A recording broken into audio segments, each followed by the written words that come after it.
अखंड विद्यानंद जी महाराज की जय। सद्गुरु मौनी बाबा भगवान की जय। स्योहम स्योहम स्योहम। जीवों पर दया करें, परोपकार की भावना रखें, हृदय में कभी की जलन की भावना न रखें।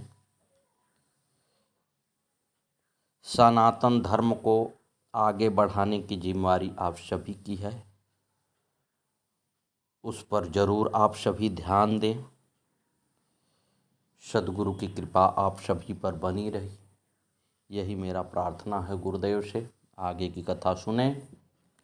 गुरुदेव ने जो चमत्कारिक लीलाएं असंख्य दिखाई हुए हैं, उसमें से कुछ भाग आप सभी तक पहुंच रहा है। पठुरी के तोताराम पंडित जी की पुत्री निशु बचपन से ही मौनी बाबा भगवान के कृपा पात्र भक्त रही है तथा उनकी लीला में सहभागी रही। निशु उस समय को याद करती है जब यह मात्र 12 वर्ष की थी। उस समय गुरु भगवान का निवास जटपुरा आश्रम पर था। तब तक मौड़ी में सरकारों की स्थापना नहीं हुई थी। एक दिन मौनी बाबा भगवान निशु के घर एक साईं बाबा की तस्वीर लाए और इनको देकर बोले, इनकी भी पूजा किया करो, ये हमारे बड़े भाई हैं। अरे सबका मालिक एक। निशु ने तस्वीर लेकर लगा ली और उनकी पूजा करने लगी। फिर 13वें साल में इनकी तबीयत खराब हो गई। बड़े बड़े आदमी छोटे छोटे दिखाई देने लगे। इसी बीच गुरुजी अपनी जन्मभूमि कोडरिया चंदौली चले गए। मौनी बाबा भगवान की भाभी आई थी।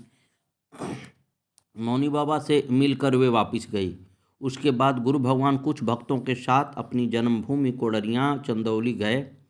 वहाँ हल्ला हो गया कि बाबा अपने गांव चले गए। निशु रोने लगी और अपने परिवारजनों से कहने लगी, तुम मुझे दर्शन करवाने नहीं ले गए। अब तो वे गए। तबीयत तो इनकी खराब ही थी। अब गुरुजी तो यहाँ थे नहीं कि उनसे कुछ पूछते।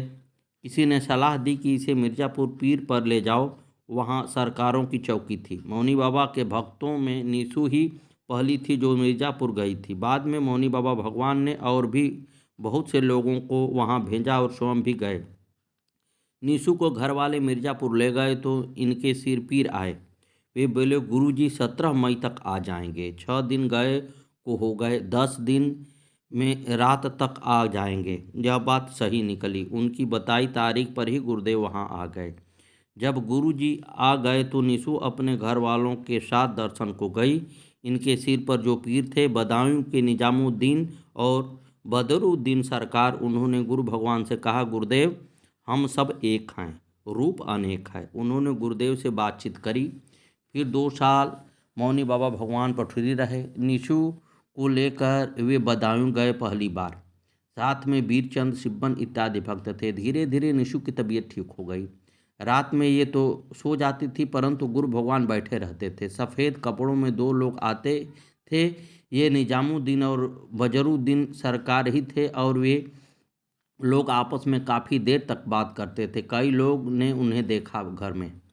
फिर कुछ समय बाद गुरुजी मौनी बाबा भगवान ने मौड़ी में सरकारों की स्थापना कराई। इस सब का प्रारंभ निशु के सिर सरकारों के आने से हुआ। मौनी बाबा ने निशु से साईं बाबा की पूजा करा के उनको सरकारों की स्थापना का माध्यम बनाया।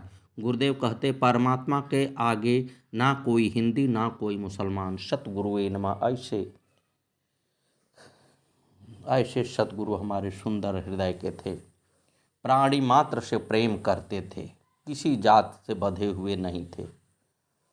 मानव का कल्याण हो, यही चाहते थे। फिर जन्मभूमि पर गुरु पूर्णिमा मनी 14 जुलाई को पाठक जी, अरुण सेठ तथा बहुत से भक्त भी गए। वहीं चोरों ने जीप चुराई। वे जीप लेकर भागे परंतु भाग न सके।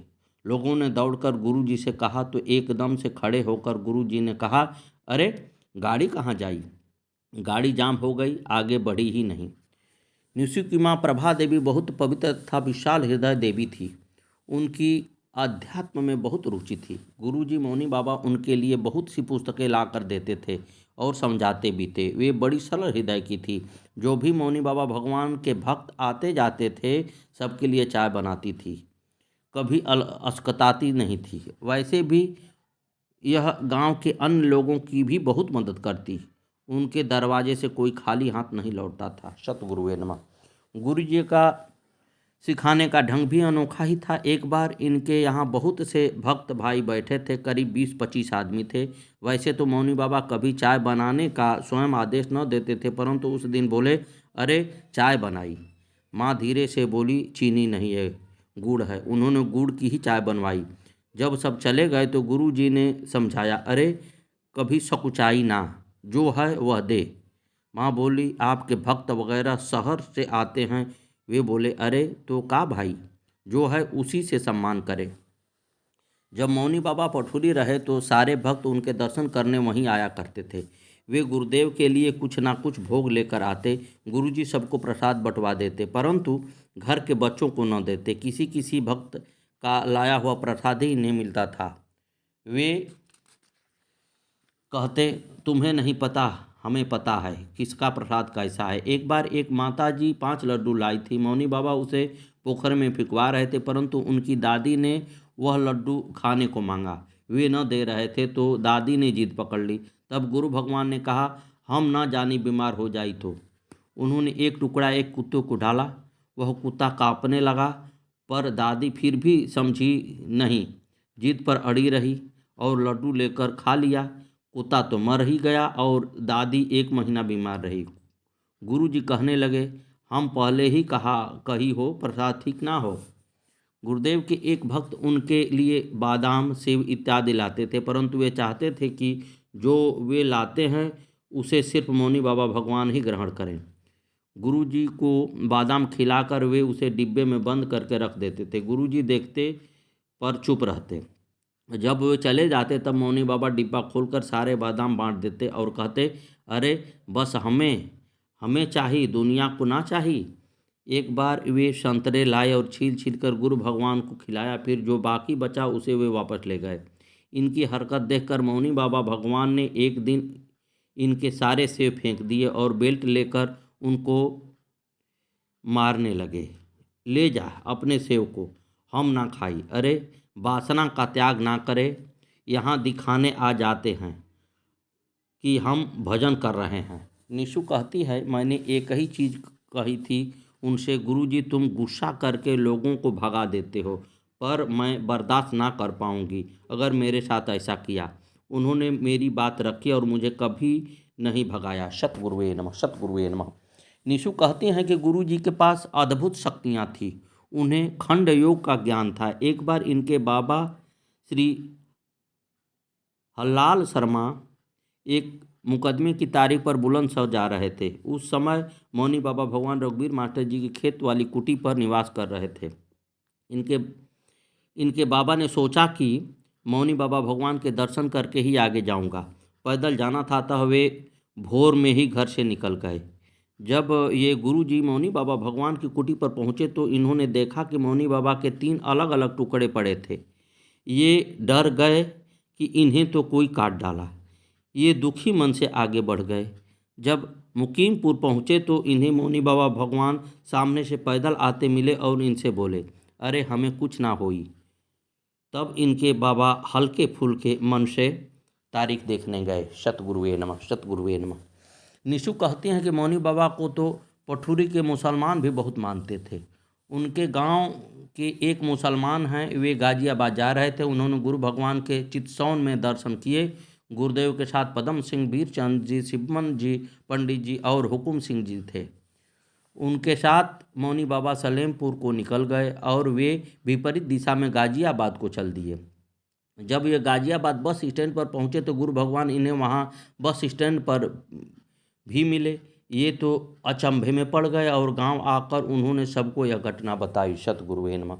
मौनी बाबा भगवान को याद करते हुए निशु कहती हैं कि मैं बहुत जिद्दी थी, परंतु गुरु भगवान ने मेरा मन रखा। एक घटना का जिक्र करते हुए कहती हैं कि एक बार मौनी बाबा जटपुरा आश्रम से पठुरी को जा रहे थे। बहुत से भक्त थे, उनमें खैरपुर के मुकुटलाल और निशु भी थे। मुकुटलाल निशु से कहने लगे, निशु गुरुजी तेरी बात नहीं टालते, उनसे कह कि मुकुट पंडित जी के घर होते हुए चलेंगे। निशु ने मौनी बाबा भगवान से जिद की। गुरु भगवान उस समय तो कुछ बोले नहीं। शाम का समय था। वे मुकुट पंडित जी के घर के अंदर 2 मिनट खड़े हुए, बैठे नहीं और वापस चल दिए। फिर मुकुट पंडित जी अपने घर पर ही रुक गए, साथ न आए। तब आगे निकलकर गुरुजी बोले, जहाँ का लक्ष्य बनाकर चलते हैं वहीं रुकते हैं, बीच में हम नहीं रुकते। फिर कभी भी हमसे इस तरीके से जिद मत करना। जिक्र को आगे बढ़ाते हुए निशु कहती हैं कि जब मौनी बाबा इनके घर निवास कर रहे थे उस समय वे यहाँ से एक दफ़े जन्मभूमि कोडरियाँ गए। इनकी माँ प्रभा देवी खाना बना रही थी। जाने की तैयारी हो गई। गुरुजी चल दिए। पाठक जी की गाड़ी बाहर खड़ी थी। इनकी माँ गुरुजी के लिए खाना ले आई और खा के जाने की हट करने लगी। मौनी बाबा खा न रहे थे। ये सब भाई बहन रोने लगे। तब गुरु भगवान ने रोटी उठाकर तोड़कर एक ग्रास मुंह में रखा और बोले, देखो हम खा रहे हैं रोटी। इतने दयावान थे सतगुरु। निशु कहती हैं कि ऐसी घूमती है ये तस्वीरें आंखों के आगे, लगता है जैसे अभी की ही ये बात है, भुलाए नहीं भूलता। सतगुरुवे नमः।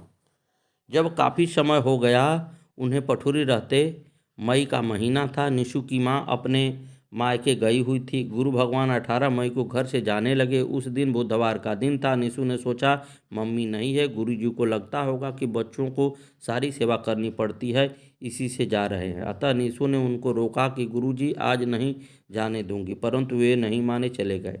निशु ने उनसे कहा था अगर आज जाओगे तो तुम फिर ना आओगे। गुरु भगवान चले गए और फिर वापस घर न आए। वे लौटे ही नहीं शाम को। इनके बाद तो वे फिर महीना 15 दिन में गाड़ी से आते फिर चले जाते। वे कहते थे मोह पैदा हो जाए तो फिर हम वहाँ नहीं रुकते। वे जन्मभूमि जाते तो ये रोती थी, लगता था कि ये जाएं तो कहीं जाए ही ना। सतगुरुवे नमः, सतगुरुवे नमः, सतगुरुवे नमः, सतगुरुवे नमः। इनके घर पर गुरु भगवान ने लाल कपड़े से पूरा मंडप बनवाया। वहीं निशु पूजा करती थी। भजन का कोई समय न था। वे बैठ जाती थी। 4-6 घंटे निकल जाते थे, इन्हें कुछ पता न चलता था। कभी कभी तो शाम से सुबह हो जाती थी। गुरुजी मुड़ा डालकर बाहर विराजमान रहते। एक दिन निशु को काली माँ का विराट रूप चमका। निशु डर गई, उठकर बाहर आई। गुरुजी बोले, डर गई हो? अरे डरी काहे हो? ये कहने लगे, इतना भजन करी जो अखंड ज्योति जल जाई। निशु ने पूछा, गुरुजी अखंड ज्योति कैसे जल जाई? गुरुजी बोले, अरे आत्मज्ञान पैदा हो जाई, फिर ज्योत जलाने की जरूरत ना रही। सतगुरुवे नमः, सतगुरुवे नमः। आगे की कथा कल।